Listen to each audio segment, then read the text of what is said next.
जोजलप्पा नमस्ते सबैजनालाई। आज चाहिँ कति पछि बिदा भयो जस्तो फिल भइरहेछ क्या। के भन्दाखेरि अहिले चाहिँ हाम्रो कलेज लागिरहेछ।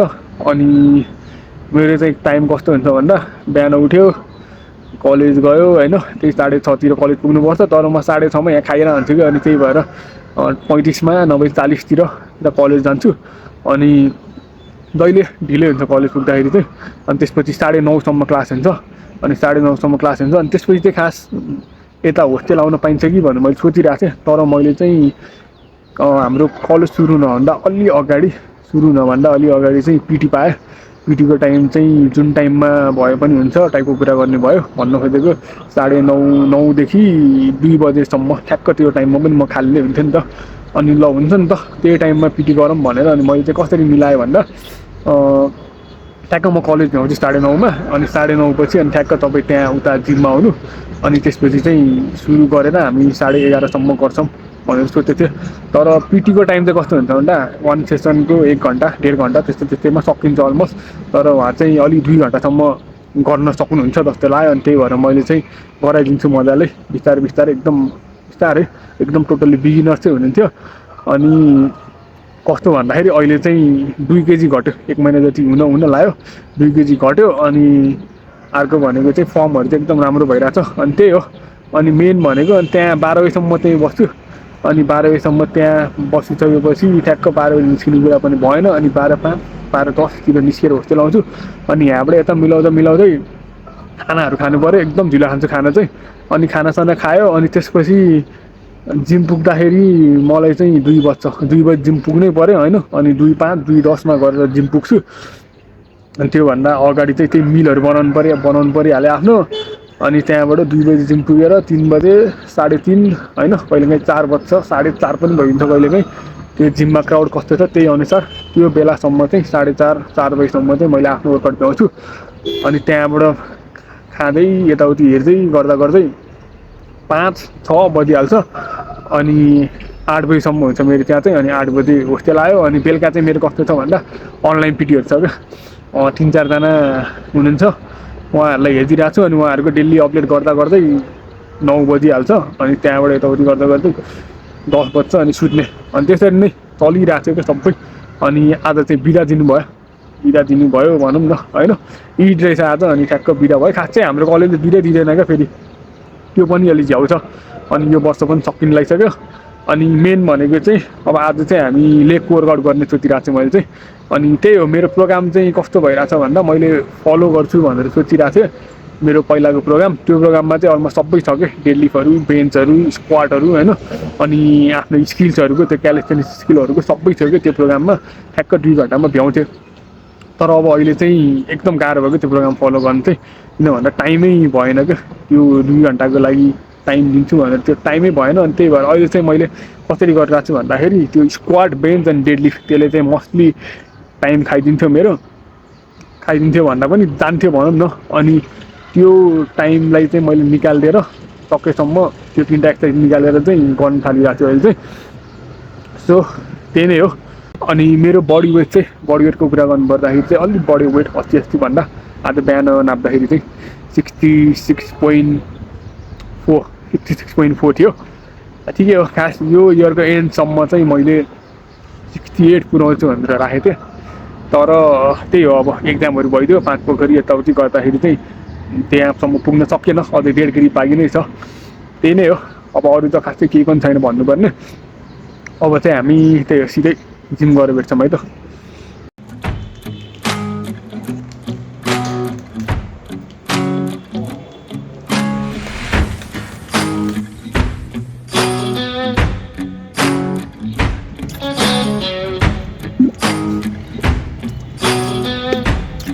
अहिले चाहिँ म जिमको छतमा छु। यहाँ चाहिँ मैले जीवनदल राखेको होइन। अब किन राखेको जीवनदल, डाइरिया भयो क्या हो टाइपको सोच्नु होला होइन। यस्तो होइन, आज चाहिँ अलिक लो फिल भइरहेछ क्या। हिजोदेखि नै, हिजो बेलुकादेखि लो फिल भइरहेछ। अनि त्यही भएर चाहिँ मैले जीवन खाइरहेको है। अनि म चाहिँ यहाँ आज किन आएको भन्दाखेरि अहिले छतमा छु म। यहाँको भ्यू चाहिँ बवाल देख्छ क्या है। कहिले काहीँ हुन्छ नि मान्छेहरूले के भन्छ भन्दाखेरि मलाई चाहिँ पर्सनली मेरो साथीहरूले अथवा कोही जोसुकै होस् न के भन्छ भन्दाखेरि अब पुरा रमाइलो छ है, जिम गइरहेछ सिकाइरहेछ होइन, यताउति हुन्छ नि सबैका। अब रमाइलो छ, जिम गइरहेछ सिकाइरहेछ होइन, त्यसरी भन्छ क्या। तर काम भने चाहिँ जे भने पनि जति जसले जे भने पनि काम भने कामै हो क्या होइन। मैले पनि कहिलेकाहीँ लो फिल हुन्छ होइन, कहिलेकाहीँ रिस उठ्छ होइन, क्लाइन्टहरूसँग कहिलेकाहीँ यताउति हुन्छ। तर पनि म चाहिँ त्यो सो गर्न ट्राई गर्दिनँ सकेसम्म, त्यसलाई चाहिँ म मेन्टेनै राख्छु होइन। त्यही हो। अनि यस्तो झ्याउला भने चाहिँ म चाहिँ यहाँ जहिले पनि छतमा आउँछु क्या, हुन्छ नि, यहाँ छतमा आयो अनि यस्तो फ्रेस हुन्छ क्या, एकछिन यताउति हेऱ्यो अनि अलिक बेलुकातिर यतातिर त्यो सनसेट हुन्छ होइन, मस्त हेऱ्यो रमाइलो गऱ्यो त्यत्तिकै रमाइदियो क्या, हुन्छ नि। अनि फ्रेस भयो अनि तल झर्छु क्या। सो त्यही कुरा नै हो। आज चाहिँ हामी लेग हान्ने हो। लेग चाहिँ मेरो आज के छ भन्दाखेरि 5 सेट लेग प्रेस छ, अनि त्यहाँबाट 4 सेट एक्सटेन्सन गर्छु, अनि त्यसपछि 3 सेट क्रल, अनि काफ रेज चाहिँ म 9 सेट हान्छु। 5वटा सेट चाहिँ त्यही सुपर सेटसँगै हुन्छ लेग प्रेसको, अनि 3वटा सेट चाहिँ काफ रेज मसिनमा त्यसरी हान्छु। अनि आज वर्कआउट चाहिँ सकिन्छ है त।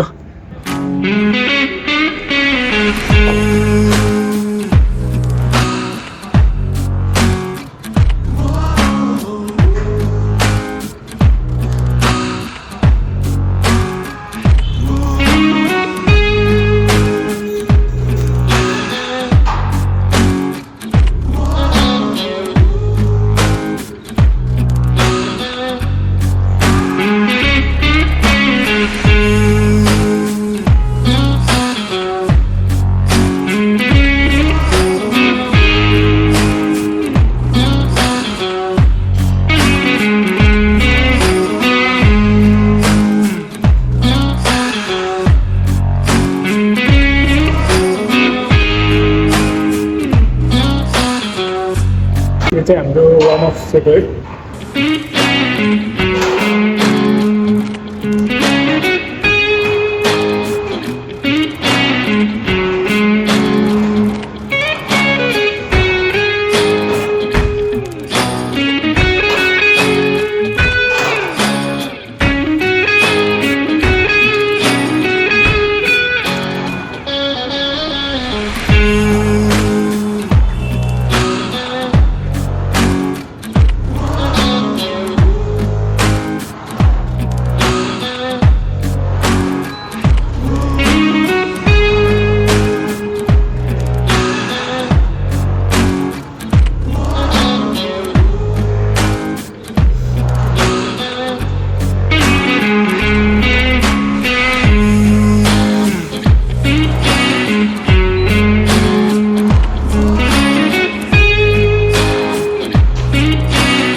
हाम्रो 5 सेट लेग प्रेस चाहिँ सक्यो। 5 प्रेस लेग प्रेस अनि त्यहीमा मैले काप्स पनि हालेको छु सुपर सेट गरेर। म यो चाहिँ सबै खिचेँ होइन, 2-3टा सेटको मात्रै छ होला होइन। एउटा कुरा चाहिँ के भन्दाखेरि हामीले जहिले पनि कुनै पनि मसलहरू ट्रेन गर्दाखेरि हाम्रो मसलले कहिले पनि यो एक्सर्साइज गर्यो भनेर भन्दैन क्या। कसरी हुन्छ, कहाँबाट हुन्छ, मसललाई पार होइन, मसललाई ड्यामेज गर, मसललाई प्रेसर दियो भनेर भन्छ क्या। सो एक्ज्याक्टली त्यही एक्सर्साइजै गर्नुपर्छ भन्ने छैन। हामीले जुन जसरी गर्दा पनि हुन्छ। मेन भनेको चाहिँ सेट्सहरू, रेपिटेसनहरू अनि भल्युमलाई चाहिँ मिलाउनु पऱ्यो। सो अब चाहिँ हामी काफले जान्छ अनि त्यहाँबाट एक्सटेन्सन अनि त्यहाँबाट कर्ल अनि सक्यो।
आजको हाम्रो वर्कआउट चाहिँ सक्यो। लास्टमा 4 सेट एक्सटेन्सन अनि 3 सेट कर्ल हान्न चाहिँ मजा आयो होइन। अब चाहिँ हल्का लेग छानौँ अनि त्यसपछि हामी सिधै नेक्स्ट भिडियोमा भेट्छौँ है त।